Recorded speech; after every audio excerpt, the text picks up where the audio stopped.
ní gbogbo ibikíbi tí ẹ tún ti ń fojú ayọ̀ wò wá o. Èmi ọmọ yín náà ni mi ò tí ì lọ. Bàbá confam JP ó tún kí gbogbo yín lẹ́ẹ̀kan sí i. Èmi ò ní ṣaláì má kí yín ẹ̀yin oníbàárà wa káàkiri gbogbo àgbáyé, ẹ̀yin màmá wa, ẹ̀yin bàbá wa, ẹ̀yin ẹ̀gbọ́n wa, ẹ̀yin àbúrò wa káàkiri gbogbo àgbáyé. Èmi ò ní ṣaláì má kí yín nítorí pé kí ni ká dúpẹ́ lọ́wọ́ ẹni tó rí ni tó mọ́jú, ẹni tó tiẹ̀ rí ni tí kò tiẹ̀ wo bẹ̀ ń kọ́. Àdúpẹ́ lọ́wọ́ gbogbo yín. Mo mú product wá báyìí, ìkan nínú àwọn product wa tí à ń tà táwọn ọ̀pọ̀lọpọ̀ ènìyàn ti jẹ orí ọ̀fẹ́ rẹ̀. Ìwọ tó bá sì wà dúró tó sì ń wò wá wípé ṣé nàtúrù ni àbí nàláì ni, ó má dúró bí egun bá ń lé ẹ o gbọ́dọ̀ dúró.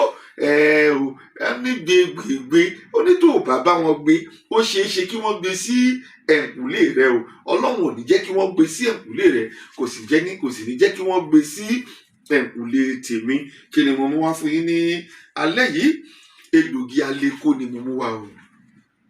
Fún ẹ̀yin ọkùnrin tí nǹkan ọmọkùnrin yín kì í le dáadáa, pàápàá tó jẹ́ pé tẹ́ ẹ bá ti ṣeré ráǹdì kan ṣoṣo báyìí ẹ ti lose hope. O ní ìdí Aleko.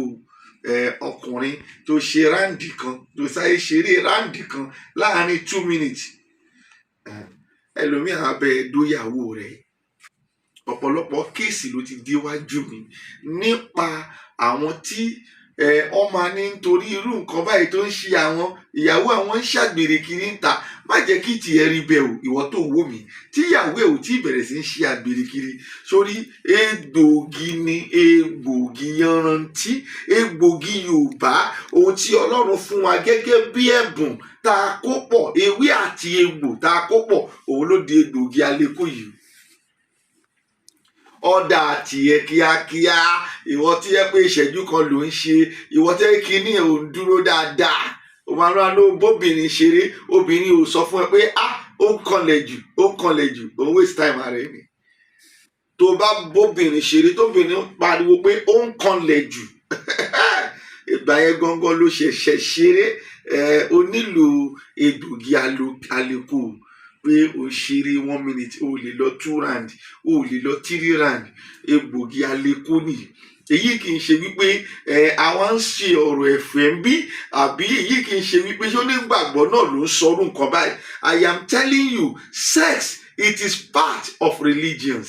Tó bá dẹ̀wọ̀n ẹ̀ kò jẹ́ kí wọ́n tún ẹ̀. Pásítọ̀ ẹ̀ ó ń bá ìyàwó ẹ̀ sùn, ojú yẹn lọ. Ó dẹ̀ gbọ́dọ̀ satisfy ẹ̀.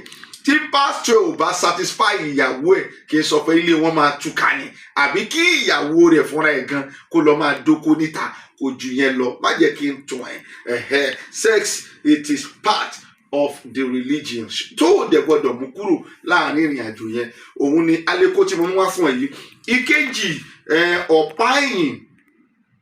Wàá fẹ́ bẹ́ǹdì báyìí, wàá lẹ́yìn irú ẹ, wàá dìde, wàá lẹ́yìn irú ẹ, wàá rìn díẹ̀, wàá lẹ́yìn irú ẹ, wàá máa bóbìnrin ṣeré, ẹ̀yìn á máa rú ẹ. Wo nǹkan míì ti ṣẹlẹ̀ nìyẹn o. Ọ̀tọ̀ ni ọ̀pá ẹ̀yìn, ọ̀tọ̀ ni jẹ̀díjẹ̀dí. Jẹ̀díjẹ̀dí dúró tiẹ̀ láyé, ọ̀tọ̀ ni egbògi jẹ̀díjẹ̀dí. Mo ti polówó ẹ̀ nínú fọ́nrán mi kan. Ìyí ni ọ̀pá ẹ̀yìn, pé ẹ̀yìn ń rú ẹ gorogo. Ohun tó máa lò nìyí, kó o tètè ọ̀dà tiẹ̀. Àwọn egbògi méjèèjì jẹ́ egbògi tó jẹ́ pé a ti ní testimony púpọ̀ lórí rẹ̀. Egbògi Aleko àti egbògi ọ̀pá ẹ̀yìn. Tètè ọ̀dà tiẹ̀ o, kó o sẹ́ndì mẹ́sẹ̀gì sí mi ní orí workshop mi 08020040950. Kó wá fi ọkàn ara ẹ̀ balẹ̀. Kò síbi tó wà tí DHL tí kò ní gbé product wa ìdí ọ̀dọ̀ ẹ̀. Amẹ́ríkà ni, UK ni, Canada ni, Asian country ni, African country ni, gbogbo Europe pátá. Jẹ́ kí n sọ fún ẹ, fọkàn ara ẹ̀ balẹ̀. DHL ó máa gbé product déwájú ilé rẹ ni, kó fi ọkàn ara ẹ̀ balẹ̀ dáadáa. Tí ẹni wípé tó bá padà bára rẹ wípé àwọn tí mo sọ pé egbògi tó wà lọ́wọ́ mi ó lè correct, tó bá padà rí pé ó ń ṣiyẹ́, tètè fi àtẹ̀jíṣẹ́ kó fi ránṣẹ́ sí mi lórí workshop mi 08022040950.